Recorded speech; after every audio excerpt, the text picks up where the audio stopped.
Olá, olá, 4 de maio de 2021. Confira as principais notícias desta terça-feira. Justiça Federal determina que Caema interrompa o lançamento de esgoto não tratado nos rios e praias de São Luís. Novas regras de trânsito alteram o transporte de crianças. Saiba o que mudou no Bom Dia. Começa a vacinação de pessoas com comorbidades na capital. Pinheiro e Sampaio ficam no 0-0 pelas semifinais do estadual. Fique ligado na TV Difusora e tenha um bom dia, Maranhão.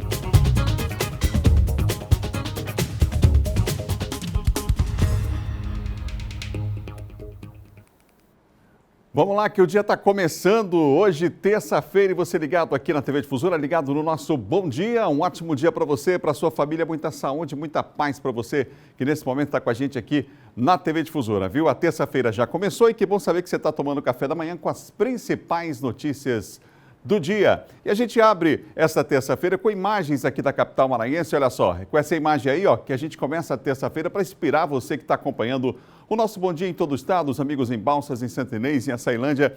Imagens aí você tem nesse momento da Avenida Litorânea, olha só, imagem que a gente abre o Bom Dia de hoje, nessa terça-feira, aqui na TV Difusora. Daqui a pouquinho o Silvio Alves vai atualizar os principais assuntos na área de segurança. A gente vai falar de política com o Diogo Trim também. Imagem aí o pessoal já fazendo a caminhada, aquela corridinha esperta nessa manhã na Avenida Litorânea, a gente mostrando ao vivo para você. No estúdio, daqui a pouco, eu recebo o vice-presidente da Câmara de Vereadores de São Luís.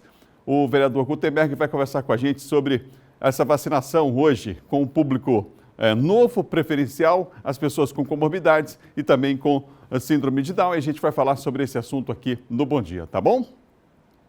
Vamos ver como é que está o trânsito em Imperatriz? Na segunda maior cidade do estado, vamos ver? Imagens em tempo real você tem agora. Aí está, essa é a Avenida Bernardo Saião e a gente tem imagens ao vivo, portanto, para você de Imperatriz, tempo também nublado por lá, né? Na região Tocantina, é a previsão também para a possibilidade de chuva durante essa terça-feira na região.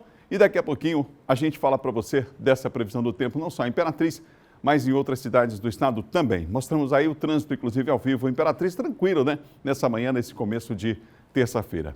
E por falar em trânsito, novas regras começaram a valer desde o mês passado, você sabe, não é?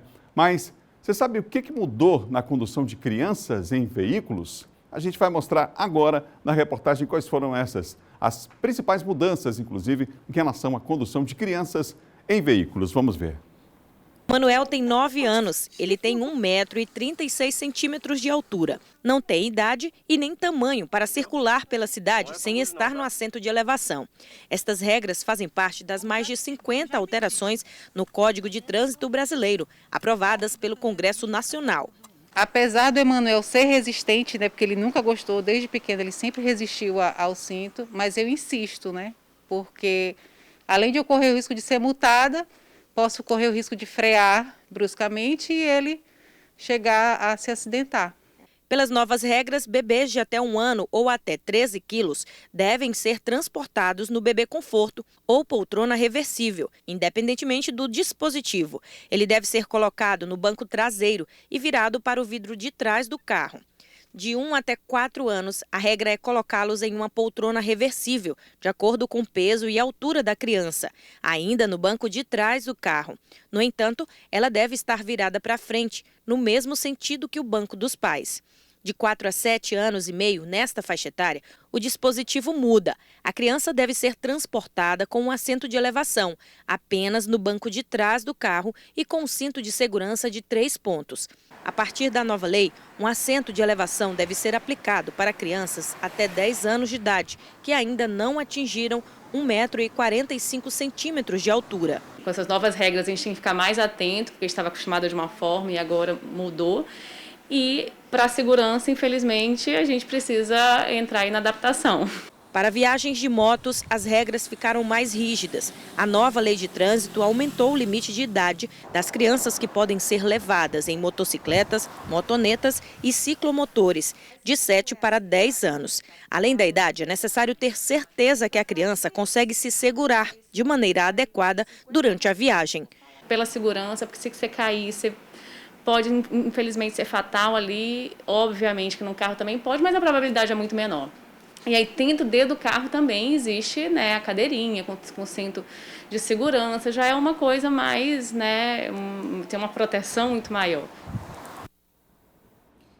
E a promessa é de aumento da fiscalização em relação a essas regras. Aliás, é impressionante, né? A gente quando viaja, principalmente no interior do estado, que vê de criança, bebê, às vezes está ali, ó, no tanque da moto, gente. Pelo amor de Deus. Então, assim, depende de todos nós, né? O trânsito é um conjunto aí de ações. Não há uma ação isolada por parte do poder público, mas a sociedade precisa participar. Todos nós, eu, você, contribuindo para um trânsito mais seguro. É isso que todo mundo quer. Então, falta a gente agora praticar. A imprudência continua matando muita gente no trânsito no país. Por falar em morte no trânsito, foi lançada a campanha Maio Amarelo, que tenta reverter esses números, esses dados negativos.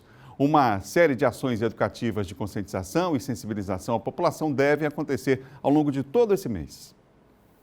O lançamento oficial da campanha Maio Amarelo aconteceu na sede do Detran Maranhão e contou com a presença de várias autoridades da área de segurança. E a segurança está diretamente ligada ao trânsito. Algumas vezes, não. É que a falta de consciência em muitas situações das pessoas aqui no trânsito ocasiona acidentes e, consequentemente, a perda de vidas. As pessoas têm que entender, elas recebem uma permissão para conduzir veículo automotor. O Estado autoriza alguém a conduzir um veículo automotor. E para isso há regras. O tema da campanha deste ano é o respeito e responsabilidade. Pratique no trânsito. Uma campanha mundial que tem por objetivo conscientizar as pessoas no trânsito e salvar vidas. No Brasil, por exemplo, há uma estimativa de que a cada 12 minutos uma pessoa é vítima de acidente de trânsito. No mundo, em média, 1 milhão de pessoas morrem no trânsito todos os anos. Os acidentes de trânsito a nível nacional são números de pandemia. E a vacina para esta pandemia no trânsito é fazer o que é certo, é a nossa consciência. Respeito e responsabilidade é o tema de 2021 da campanha Maio Amarelo, para acender a luz amarela do semáforo e chamar a sua atenção de que o trânsito ele causa muitas vítimas. Grande parte das mortes no trânsito são ocasionadas pela perigosa combinação álcool e direção. Para conter essas estatísticas negativas referentes a essa violência, é que a Polícia Militar reforça as ações de fiscalização no trânsito, como com a realização de blitz da Lei Seca.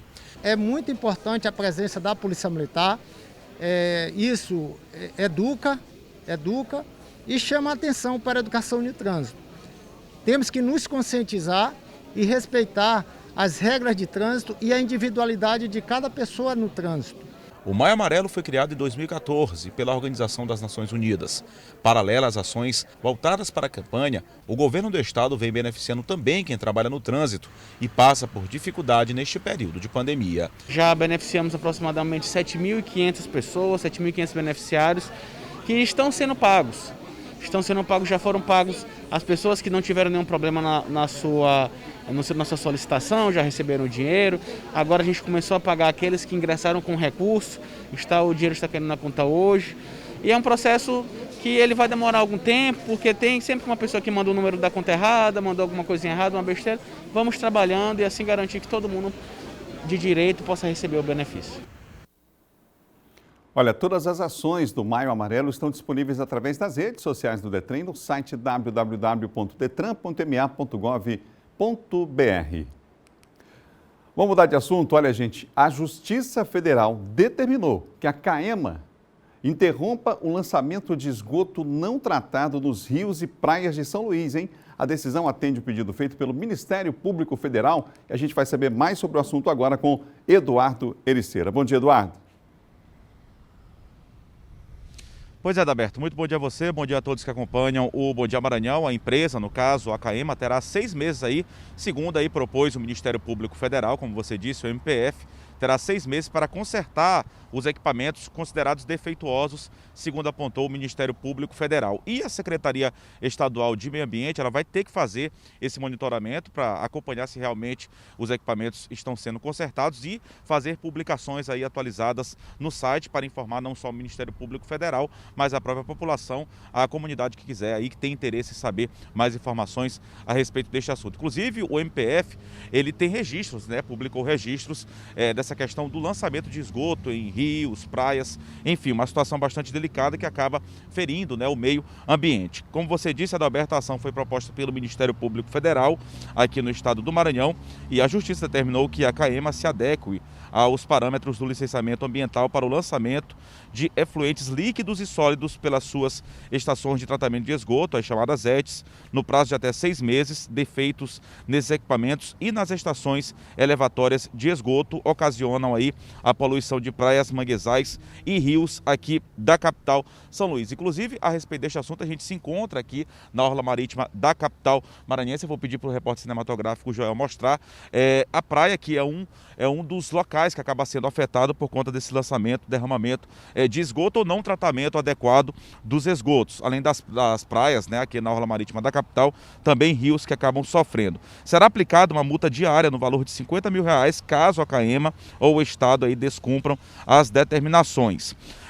Foram identificados problemas nas estações de tratamento do Jaracati, Bacanga e Vinhais, além de diversas estações elevatórias. Em alguns casos foi verificado que os esgotos são simplesmente liberados, como acontece no Rio Pimenta e na praia do Olho d'Água. A CAEMA alegou questões processuais, entre elas supostas incompetência da Justiça Federal, além da inviabilidade técnico-orçamentária e que já havia tomado providências. Mas a Justiça rejeitou todos esses argumentos. As vistorias realizadas após a empresa ter informado sobre os consertos indicaram que as falhas persistem, pelo menos em parte. Além disso, o Ministério Público Federal comunicou as várias vistorias realizadas já pelos seus técnicos. Então tá aí, Adalberto. Essas são as informações a respeito deste assunto. A gente volta com você aí no estúdio. Daqui a pouco a gente volta com outras informações aqui no Bom Dia Maranhão. Adalberto.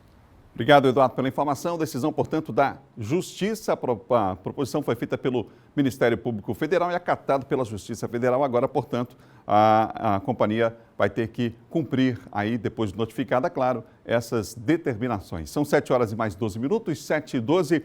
A gente volta a falar sobre a pandemia. Chegaram ao Maranhão as primeiras doses da vacina Pfizer. São mais de 10 mil doses do imunizante para aplicação da D1 apenas na capital São Luís.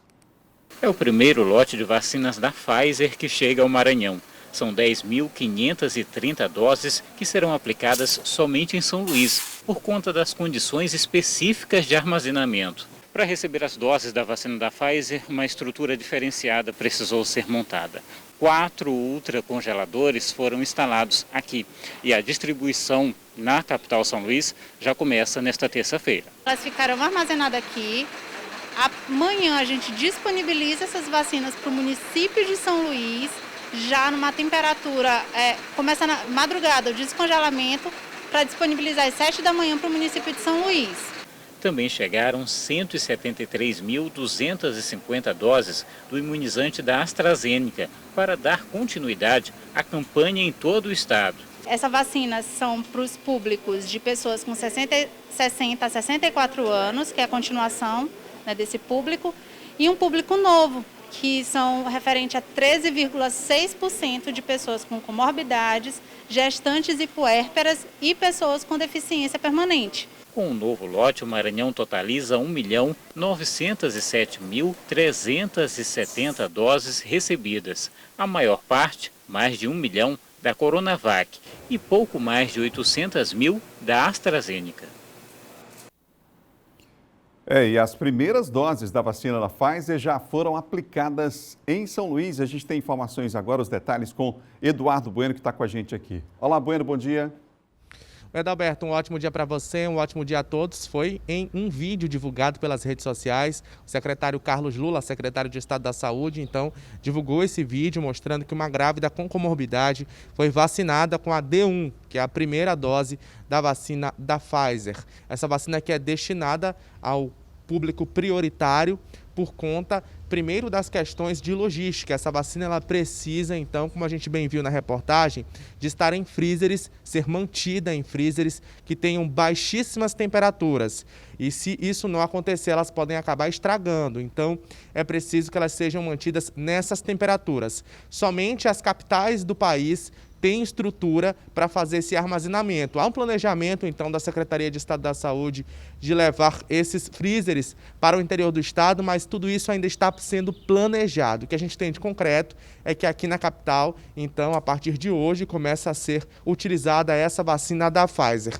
Adalberto, ainda complementando essa informação, ontem o ministro da Saúde, Marcelo Queiroga, informou que já estão em negociação a compra de outras 100 milhões de doses de vacinas da Pfizer, com previsão de entrega de cerca de 20 a 30 milhões de doses para o mês de outubro. Por enquanto, então, essas doses que foram distribuídas, cerca de 10 mil, pouco mais de 10 mil que chegaram aqui no Maranhão, são parte de um universo de 500 mil doses que chegaram na semana passada. Então, ao todo, na semana passada chegaram 1 milhão de doses. O Ministério da Saúde está distribuindo 500 mil para a D1 e logo em seguida vai distribuir outras 500 mil para a D2. Agora tem uma outra polêmica, Adalberto, envolvendo as vacinas da Pfizer, que é a seguinte: o Ministério da Saúde está recomendando a estados e municípios a aplicação entre a primeira e a segunda dose em torno de 12 semanas, mas a bula da vacina diz que ela tem que ser aplicada em 21 dias. A Pfizer, então, informou que isso depende dos estados e municípios definirem a política de aplicação entre a primeira e a segunda dose, já que os estudos internacionais mostram que a vacina tem eficácia com esse período maior. Agora, ontem, quem procurou a Coronavac, outra vacina que está sendo utilizada aqui na capital, não encontrou o imunizante para D2, para a segunda dose. A Prefeitura de São Luís informou em nota que estava aguardando a chegada de novas vacinas e por isso que a D2 foi suspensa temporariamente. Agora ela já foi retomada. A Prefeitura também informou que a vacinação com outra vacina, a AstraZeneca, está sendo realizada normalmente. Nós temos também, Adalberto, os números de vacinação aqui no estado e também na capital, números que foram disponibilizados, então, pela Secretaria de Estado da Saúde e também Secretaria Municipal. Vamos lá, vamos acompanhar. Até agora, no Maranhão, foram vacinados 1.288.685 pessoas. Na capital, esse número chega a 253.152. Eu volto ao estúdio com você, Adalberto Melo. Obrigado, Bueno, pelas informações. Só checando, os números que o Bueno deu são atualizados, aqueles números que apareceram na tela são números que estão desatualizados, mas vale aquele número que o Bueno divulgou para nós aqui em relação à atualização da vacinação aqui na capital e também no interior do estado, tá bom? São 7 horas e mais 17 minutos, 7h17. A gente tem agora números atualizados da Covid para todo o Maranhão. Os números estão aqui na tela e você vê, olha só. 268.016 o total de casos, 240.273 os recuperados. Os casos ativos agora são 20.377. O número de óbitos, infelizmente, chega a 7.366. Os novos casos na ilha, 43, no Imperatriz, 37 e nas demais regiões, 301 casos. Esse é o último boletim que foi divulgado pela Secretaria de Estado da Saúde e a gente atualiza sempre você aqui. Agora, dados de leitos de UTI, vamos falar da ocupação dos leitos na capital e também no interior do estado. Os números são esses que aparecem na tela: 271 leitos em São Luís, 243 ocupados e livres 28. A taxa de ocupação agora é de 89,67%. A gente segue com a ocupação de leitos de UTI agora em Imperatriz, na segunda maior cidade do estado. 72 leitos o total, 45 ocupados, 27 livres, 62,50% é a taxa de ocupação. Agora, nas demais regiões, a gente vai ver como é que está a situação em relação a leitos de UTI. Fica sempre o alerta ligado: 243 leitos nas demais regiões, 136 ocupados, leitos livres somam 107. A taxa de ocupação é de 55,97%. E olha, o Maranhão voltou a registrar mais mortes do que nascimentos pelo segundo mês consecutivo. Essa matemática negativa mostra o quanto esse vírus tem sido letal aqui no estado. Pelo segundo mês, desde que iniciou a pandemia provocada pela Covid-19, São Luís registrou mais óbitos do que nascimentos. Com cerca de 1 milhão de habitantes, a capital maranhense até o dia 30 de abril contabilizava 632 óbitos e 581 nascimentos no mês, uma diferença de 51 mortes a mais do que nascidos vivos, registrando o segundo mês com um decréscimo populacional na história da cidade. A primeira vez foi também durante a pandemia em maio do ano passado, no primeiro pico da Covid-19 no Brasil, quando foram contabilizados 1.072 óbitos e 1.034 nascimentos. Em épocas normais, nós tínhamos a cada 5 nascimentos, nós tínhamos um óbito. Então, quer dizer, agora para termos uma quantidade maior de óbitos do que nascimentos, quer dizer que a redução dos nascimentos foi muito grande, foi muito impactante. O dado surge ainda em um momento de dúvida em relação à realização do censo demográfico neste ano de 2021. A questão virou caso de justiça, mas o governo federal alega impossibilidade de poder realizar o censo por questões financeiras. Para o presidente da Associação dos Registradores de Pessoas Naturais do Estado do Maranhão, o maior número de mortes em comparação ao número de nascimentos é negativo, não só para a cidade, mas para todo o país. O nosso grande intuito é contribuir, divulgando e que as pessoas possam se conscientizar, que devem todas ser vacinadas, que devem todas tomarem os cuidados necessários para que possamos vencer essa batalha tão difícil, tão árdua nesse momento. São 7h21, 7h21, não perca a hora. No próximo bloco, o IEMA realiza evento contra qualquer tipo de discriminação e preconceito hoje. Você vai ver também Silvão Alves atualizando os principais assuntos da área de segurança, inclusive sobre uma mulher que foi assassinada. E a gente volta já já aqui no Bom Dia.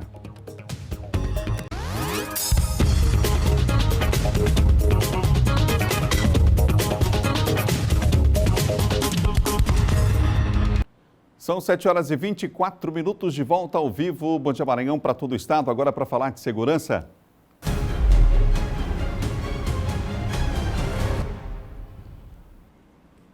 Bom dia, Silvan. Bom dia, Adalberto. Bom dia a todos. Silvan, a polícia está à procura de um homem suspeito de cometer um crime de feminicídio aqui na região metropolitana de São Luís. Esse crime aconteceu ontem, já no início da tarde, lá na Avenida 13, área do Maiobão. O acusado é o Francisco Gomes, ele não foi encontrado até agora, até essas primeiras horas de hoje. A polícia tinha feito incursões em locais, endereços possíveis onde ele estivesse escondido, ele não foi encontrado. Há a possibilidade de que esse tenha sido mais um crime premeditado por não aceitar o fim de uma relação. Ele tinha uma certa convivência com a vítima, na verdade era um namoro, uma relação, segundo a própria família, era uma relação muito, muito tumultuada, e aí o que leva a polícia a acreditar que houve a premeditação foi que ele teria feito uma ligação ontem para a vítima, marcando um encontro, o local que foi justamente lá próximo do Palheta Bar, um local lá no Maiobão, onde ele prometeu que daria uma importância em dinheiro para a vítima, que, segundo, ainda falta ser confirmado, mas ao que tudo indica, ela estava no período de gestação. E aí, quando ela chegou lá, ele se aproximou e já de arma em punho acabou dando um tiro na cabeça da vítima. Ele fugiu. Luciane dos Santos Campos, sim, né? Sim, ele ainda não foi localizado, e ela é mais uma vítima de feminicídio, né?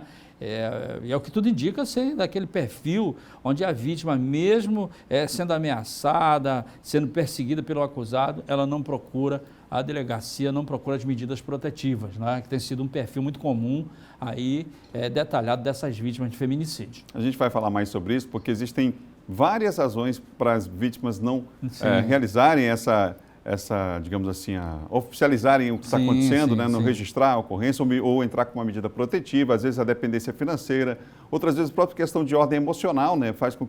Essas questões fazem com que a vítima tenha essa dificuldade, por exemplo, de prestar queixa, de pedir uma medida protetiva, né? São várias razões, né? São vários motivos, e aí, né? A gente vai, inclusive, depois falar mais a respeito desse assunto, mas lamenta mais um caso aí, mais um número que entra para a estatística de feminicídio no estado, e mais do que um número, né? É uma pessoa que perde a vida simplesmente por ser mulher. Certo. É mais uma situação grave essa. Luciane dos Santos Campos, de 37 anos. A gente vai acompanhar hoje durante o dia esse caso também. Silvão, um detento foi encontrado morto em um presídio. Foi aqui na capital? Aqui na capital, na unidade prisional, lá do Complexo Penitenciário São Luís. Ao que tudo indica, né, os exames ainda irão determinar a causa-morte, mas ao que tudo indica, houve tortura, sinais de asfixia por estrangulamento, né? A Superintendência de Homicídios e Proteção à Pessoa, que é a SHPP, assumiu o caso a partir de agora, começou a tomar o depoimento de todos que dividiam a cela, porque há um pacto de silêncio entre os presos. Deve ouvir ainda no decorrer dessa semana aí os auxiliares penitenciários, o pessoal da Polícia Penal, né, que estava de plantão, para que se possa identificar o autor desse crime aí. Há tempo que não havia, né, crimes dentro da cadeia, mas ao que tudo indica, esse crime aí, ele pode estar relacionado com uma apreensão que foi feita recentemente, agora no mês de abril, né, que deu um carregamento de celular e droga que deveria ter chegado às mãos de um determinado preso, acabou sendo interceptado pela segurança e aí parece que eles penalizaram esse preso aí. Obrigado, Silvano. Até amanhã. Ok, até amanhã. Bom dia, Adalberto. Silvão Alves com a gente aqui falando de segurança no Bom Dia. São 7 horas e mais 28 minutos, 7h28. E a pergunta que eu faço para você agora é, será que vai chover, hein? Em Imperatriz há o predomínio de tempo nublado, probabilidade de pancadas esparsas de chuva a qualquer momento. Vamos dar uma olhadinha como é que está o tempo agora? Olha aí, ó. Em Imperatriz, tempo nesse instante ao vivo, tempo.com, você vê aí ao vivo 22 de mínima e a máxima prevista para hoje é de 35 graus, muito quente, né?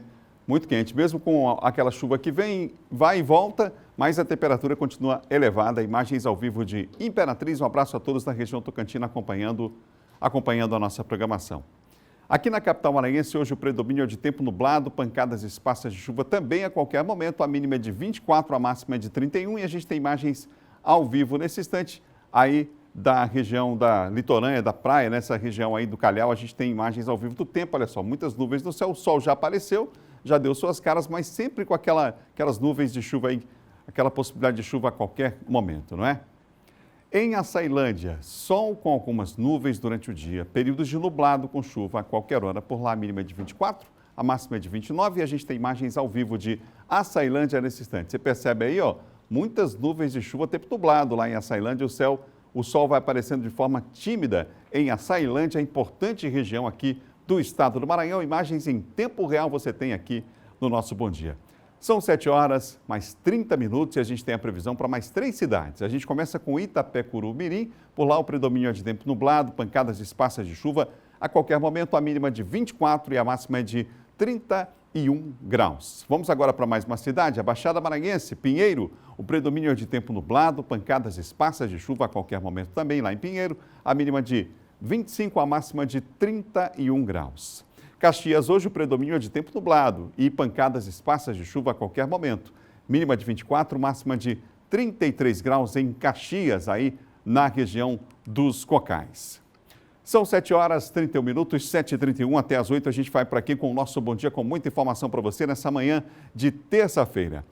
As unidades do Instituto de Educação do Maranhão realizam hoje um evento que chama atenção para a necessidade de atitudes anti-bullying e de combate, gente, a qualquer tipo de discriminação, preconceito e intolerância. A gente vai saber mais com o Eduardo Ericeira, uma boa iniciativa, começou inclusive lá no Eduardo Bueno, essa iniciativa começou lá no Canadá. E ainda bem que, né, Bueno, que o mundo inteiro agora acompanha essa boa iniciativa, precisamos falar disso, principalmente no ambiente escolar, né? Pois é, Eduardo, Adalberto, desculpa, Adalberto me chamou de Ericeira e agora eu te chamei de Eduardo, desculpa, Adalberto. Pois é, esse evento é o Pink Shirt Day, né? Um evento que veio com os alunos que fizeram intercâmbio no Canadá no ano de 2019. Eles fizeram a high school lá no Canadá e perceberam que eles tinham essa prática, né, de debater sobre o tema e principalmente com algumas ações. Por exemplo, as unidades plenas, durante todo esse período, os alunos vão utilizar a cor rosa. Todas as terças-feiras eles vão estar vestidos de rosa. Além disso, Adalberto, eles vão realizar lives para debater o tema, para falar, né, que é um tema tão importante. Também vão produzir vídeos curtos, destacando a importância da temática, falando sobre essa vivência e também vão fazer debates. Nesses debates, também, mais uma vez, eles vão expor, por exemplo, situações que vivenciaram de bullying nas unidades escolares e também como fizeram para superar. Então, esse evento começa hoje, dia 4 de maio, e segue, então, durante todo o mês de maio, sempre às terças-feiras, para tratar sobre intolerância, para tratar também sobre essas questões que envolvem a aceitação, por exemplo, dos colegas que convivem, mesmo nesse período de pandemia e distanciamento. Também temos aí o cyberbullying e tudo isso será discutido nesse evento. Eu volto ao estúdio com você, Adalberto Melo. Obrigado, Bueno. Eduardo Bueno com a gente aqui ao vivo, são 7 horas e 33 minutos. É muito Eduardo na minha vida, né? Então, o nosso Bueno trouxe informação aí para nós. São 7 horas e 33 minutos. Você ligado aqui na Difusora. Olha, mais uma carga de queijo ilegal foi apreendida em Caxias. A gente vai ver agora na reportagem. Esta é a terceira carga de queijo clandestina apreendida neste ano. O veículo era conduzido por um homem de 45 anos, que estava acompanhado de 2 passageiros. Após inspeção, foi encontrada cerca de 3.300 quilos de queijo coalho e 200 quilos de queijo mussarela. Normalmente, nesse tipo de ocorrência, o condutor é detido, todo o procedimento é enviado para a Polícia Judiciária, para o inquérito criminal. A carga é destruída, ou enterrada ou incinerada, isso com acompanhamento da AGED. E aí a Justiça vai dar prosseguimento aí nessa demanda. O queijo estava sendo levado dentro de sacos plásticos, sacos de ráfia, sem nenhuma refrigeração e sem nenhuma cobertura. Uma equipe da AGED compareceu e apreendeu o produto. O motorista do veículo declarou que este não foi o primeiro carregamento irregular de queijo que ele fez. Há 15 dias, 2.200 quilos de queijo foi transportado. A carga tem origem em Buriticupu. Esta, por exemplo, seguiria para Timon e Teresina, na capital piauiense. A PRF afirma que manterá as fiscalizações no intuito de coibir estas práticas ilegais. Como a gente percebe que a demanda aqui na região desse tipo de crime é muito alta, a gente tende a priorizar o combate a esse crime. Olha, no próximo bloco nós vamos falar sobre o início da vacinação das pessoas com comorbidades, já, depois do intervalo. E John Coutrin vem aí com os bastidores da política. A gente volta já com Bom Dia, um instante só. São 7 horas e 35 minutos em todo o Maranhão.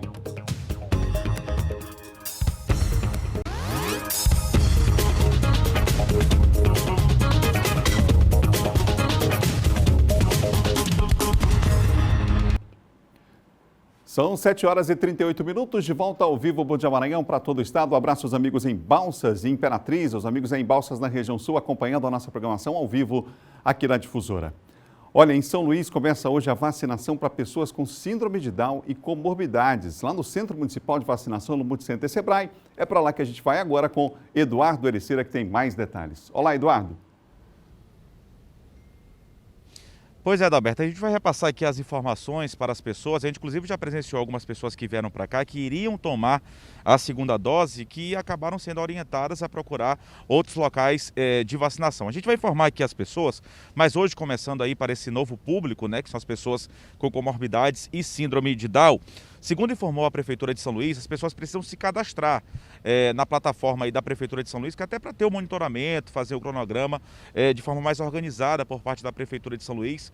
A gente sabe que a disponibilidade de doses ainda não é aí satisfatória para toda a população, não tem vacina para todas as pessoas, então é importante que as pessoas façam esse cadastro justamente para que a Prefeitura possa organizar da melhor forma e assim também o governo do estado, os governos municipais possam fazer aí esse trabalho da melhor forma possível.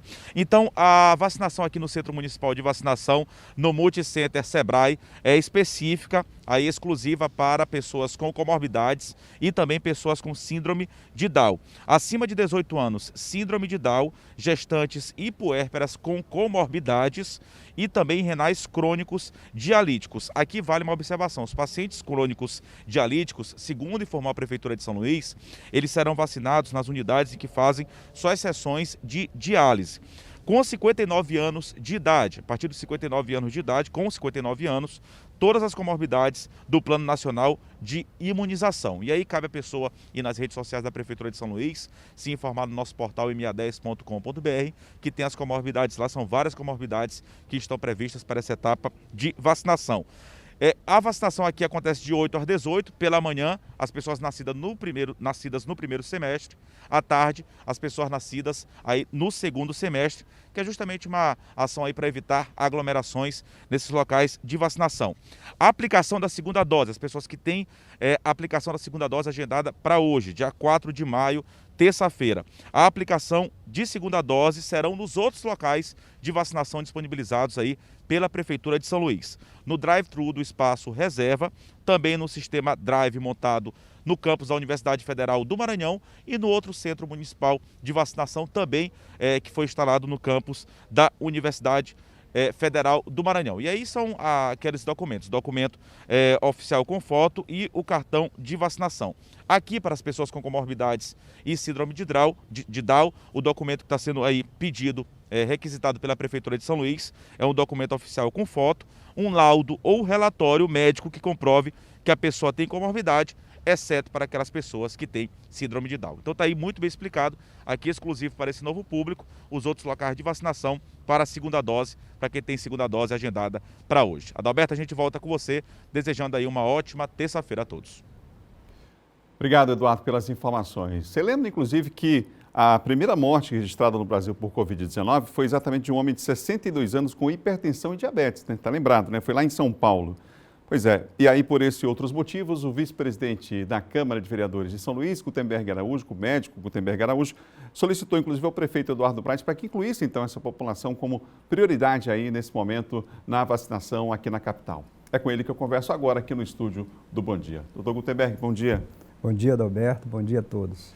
As pessoas podem estar se perguntando, mas por que essa necessidade de inclusão, já que inclusive tem tantos grupos, né, que acabam defendendo aí a possibilidade de vacinação mais imediata? É claro que todo mundo quer vacinar, mas por que essa necessidade? Olha, Adalberto, antes mesmo do Ministério da Saúde determinar que as comorbidades seriam prioridades, eu tive junto com o prefeito Eduardo Braide e eu sensibilizei, mostrando cientificamente a importância de vacinar esse grupo de pessoas.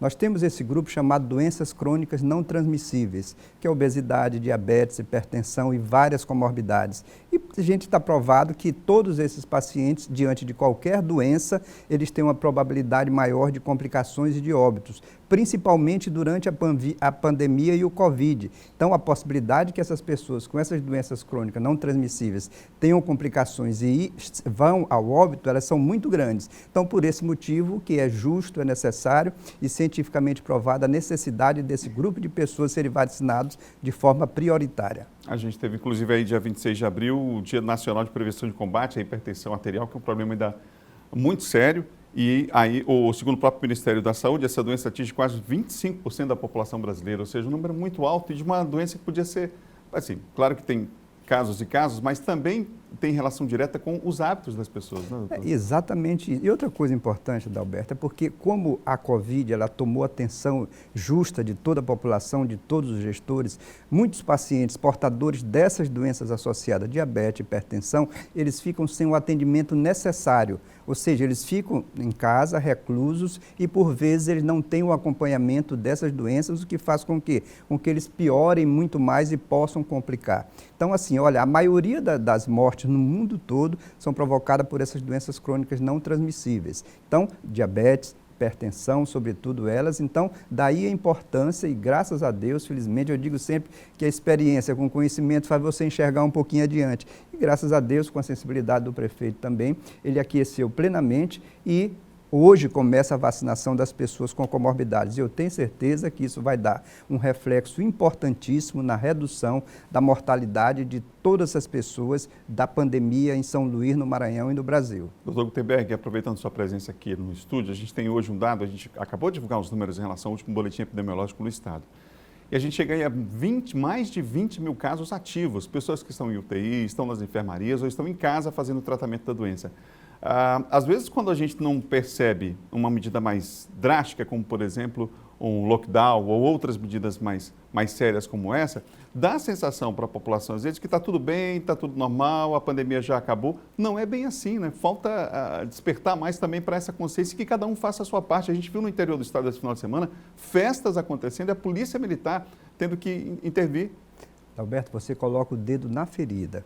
Eu acho que a coisa mais importante é justamente isso, apesar de ter tido uma leve desaceleração dos casos de mortalidade, de letalidade do Covid em São Luís e no Maranhão, isso não deve servir de relaxamento para ninguém. Pelo contrário, nós devemos agora potencializar todas as medidas sanitárias, máscara, álcool gel, distanciamento social, evitar aglomerações, porque senão lá na frente isso vai ficar tipo uma gangorra. Lá na frente os números vão voltar e essas medidas restritivas vão ser muito necessárias. Então é muito importante que a população tenha consciência, a responsabilidade de cada um fazendo a sua parte, porque é a única fórmula associada à vacina e associada a essas medidas sanitárias que nós vamos conseguir reduzir essa transmissibilidade e ter uma vida tranquila. A gente sabe que só vai ter uma vida sossegada quando a gente conseguir vacinar pelo menos 70% da população. Isso ainda vai levar um tempo. A expectativa é que a gente consiga vacinar toda a população do Maranhão, do Brasil, até o final do ano. Então, é preciso a participação coletiva muito grande para quê? Para que cada um faça a sua parte e esse número de Covid não aumente e as pessoas não morram mais. Doutor Gutenberg, o Senado aprovou um projeto importante em relação à jornada de trabalho, por exemplo, de enfermeiros, de técnicos de enfermagem. Essa é uma luta antiga sua, inclusive uma lei municipal existe já nessa direção. Nesse tempo de pandemia, a gente já mostrou algumas reportagens aqui mostrando que, infelizmente, não há esse respeito a essa carga horária e a gente tem profissionais de saúde, não só na linha de frente da Covid, mas esses profissionais extremamente estressados, né, e com uma carga absolutamente inadmissível. É verdade, verdade. Eu acho que essa pandemia serviu para provar várias coisas. Primeiro que nós temos um sistema único de saúde fabulosíssimo. Nenhum local no mundo com mais de 100 milhões de pessoas tem um sistema de saúde como o nosso. Segundo, que nós temos profissionais de saúde extremamente competentes e dedicados, mas que precisam de um reconhecimento. Reconhecimento que vai muito mais além do que aplauso, do que manifestações. E graças a Deus, Adalberto, como você disse, nós somos precursores disso quando fizemos a lei das 30 horas municipais aqui em São Luís. É uma lei, foi sancionada pelo prefeito Edivaldo Holanda, é uma lei vigente. E por que nós fizemos isso? Porque esse projeto está na Câmara há mais de 20 anos. Nós resolvemos inverter a lógica. Então, trabalhar isso aqui e, graças a Deus, conseguimos. E agora, nesse momento que a classe da saúde ela tem uma visibilidade maior, eu acho que é o momento correto para reivindicar a justiça no seu trabalho. O que eles querem? Querem condições de trabalhos adequadas, querem remuneração digna, isso traduzido por quê? Pelas 30 horas e pelo um piso salarial adequado. E por esse motivo que eu apoio integralmente a luta deles e eu tenho certeza que essa luta é tão importante não só para eles, mas para todas as categorias. Ela vai sair com uma locomotiva que vai puxar todas as outras para entender que para a gente conseguir a vitória é preciso a união, a mobilização com responsabilidade. É vice-presidente da Câmara de Vereadores aqui de São Luís e essa semana a Câmara volta a funcionar de forma híbrida. Inclusive, houve um processo de votação online, enfim, esse tempo também de pandemia serviu para a própria casa se atualizar do ponto de vista tecnológico e permitir, inclusive, essa participação democrática importante, ainda que à distância. Né? Eu acho que é importante dizer para a população que, apesar da pandemia, a Câmara não parou. E o presidente Osmar Filho tem um papel preponderante nisso, quando realmente ele colocou a tecnologia a serviço da informação. Hoje a Câmara tem um sistema de TI muito importante que permitiu realizações de sessões virtuais durante todo esse tempo. E agora também, por decisão dele, nós voltamos a um modelo híbrido. Quer dizer, é uma experiência que a gente faz devido a essa desaceleração dos casos de Covid também, que evidentemente com todos os cuidados, medidas sanitárias, para quê? Para preservar não só os servidores, para preservar a população, preservar os vereadores. O importante é que eu digo sempre, que isso é uma medida que pode ser definitiva ou temporária, vai depender do número de casos de Covid e da evolução dela. Espero em Deus que ela seja definitiva e que a gente continue presencialmente na Câmara, trabalhando para reduzir a pandemia em benefício da população de São Luís. Doutor Gutenberg, obrigado pela entrevista. Eu que agradeço e quero parabenizá-los. Eu estava assistindo o programa ali e vi a cobertura ampla que vocês deram com dados científicos a respeito do coronavírus aqui no Maranhão e no Brasil. Parabéns a vocês e muito obrigado. Obrigado mais uma vez. Vamos em frente com um bom dia para todo o estado. Em Imperatriz, a Polícia Rodoviária Federal realizou uma das maiores apreensões de madeira. Foram mais de 200 metros cúbicos de madeira ilegal encontradas durante uma operação.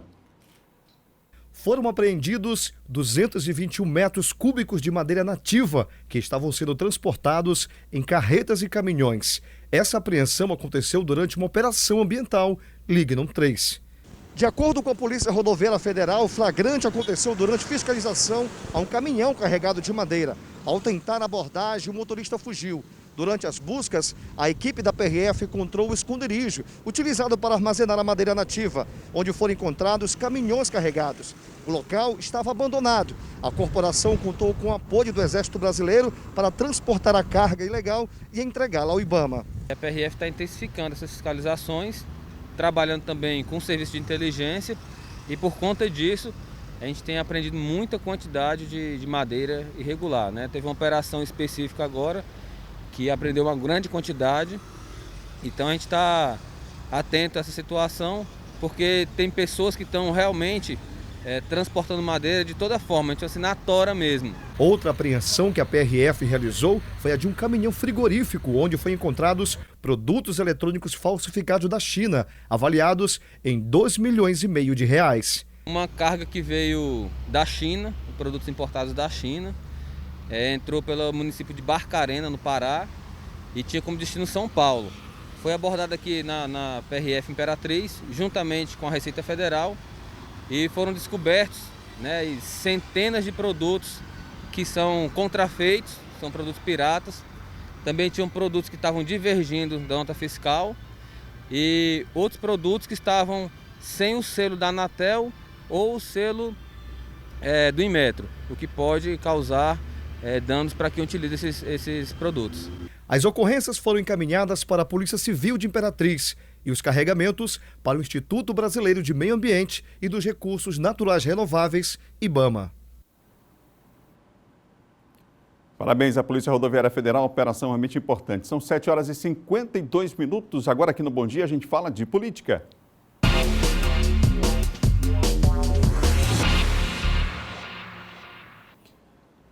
Comigo, John Coutrinho. Olá, John. Olá, Adalberto. Bom dia a todos. O prefeito Eduardo Braide anunciou que o Marco Moura assume a Secretaria Municipal de Educação, a CEMED. Isso, né? A Ismênia deixa o cargo, viu, Adalberto? Ela passou ali 4, 5 meses, né? Ela é vice-prefeita de São Luís. E a Ismênia foi ontem à Prefeitura de São Luís e o prefeito Eduardo Braide divulgou até um vídeo ao lado dela, né? De que a saída dela foi consensual, sem nenhum tipo de atrito, sem nenhum tipo de problema, não é?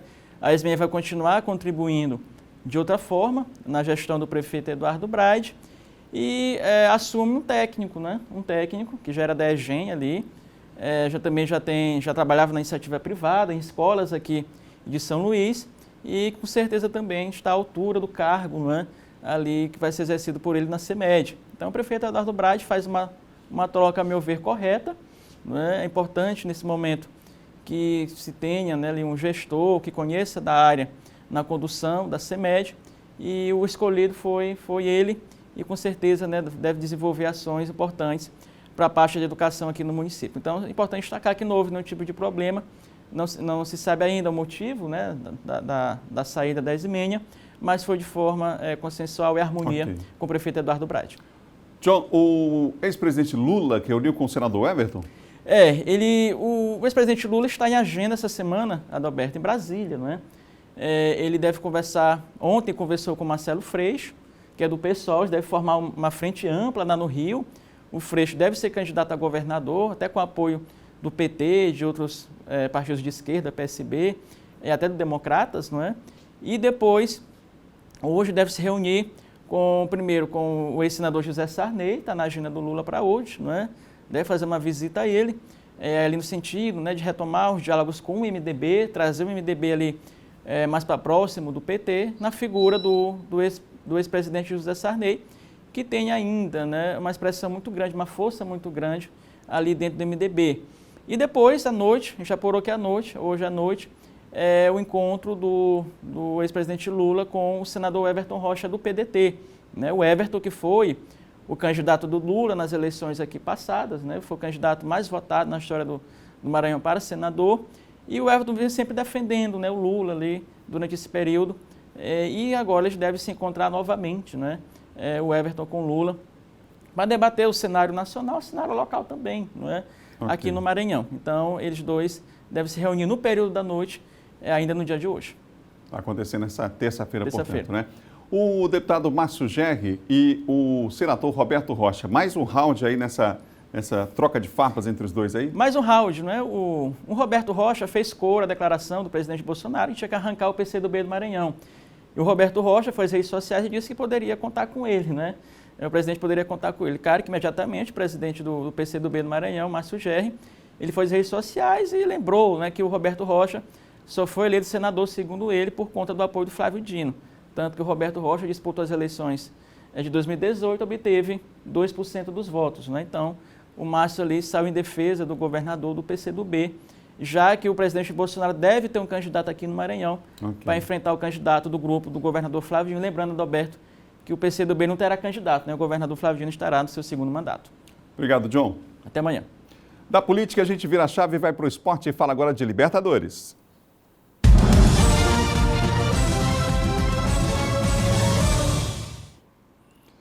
Semana importante para os times brasileiros na competição mais importante do futebol no continente. Hoje tem Flamengo e LDU, transmissão ao vivo aqui do SBT. Vamos ver a reportagem. O destaque da semana da Conmebol Libertadores tem sobrenome marcante: Arrascaeta. Além do nome singular, o meia do Flamengo também se torna único pelas eficientes finalizações. Ao lado de Gabigol, o uruguaio deixou dele em todas as partidas na fase de grupos. Agora nos tocará jogar na altura. Arrascaeta lembrou que agora o desafio será na altitude de Quito e contra um rival direto a uma das vagas do Grupo G. Hora de pegar a LDU. No Grupo A, o Palmeiras também vai lutar para manter a liderança. Com 6 pontos, encara o Defensa e Justiça, que vem logo em seguida com 4. Quem vencer garante a ponta da tabela. Mas, para superar a equipe brasileira, os argentinos precisam se adaptar após confirmarem um surto da Covid-19, somando 14 desfalques para a próxima partida. No Palmeiras, apenas Matias Vinha não vai jogar. A equipe dona do melhor ataque da competição foi a Buenos Aires, com todos os titulares que o técnico tem à disposição. A terça-feira ainda marca outros 2 jogos de clubes brasileiros. Sem motivos para sorrir, o Santos precisa vencer o The Strongest, da Bolívia, para ainda sonhar com alguma chance de classificação. Foram 2 derrotas até agora. O Atlético Mineiro conta com a força do pé canhoto de Hulk diante do Cerro Porteño, do Paraguai. O atacante desandou a marcar e acabou com as desconfianças.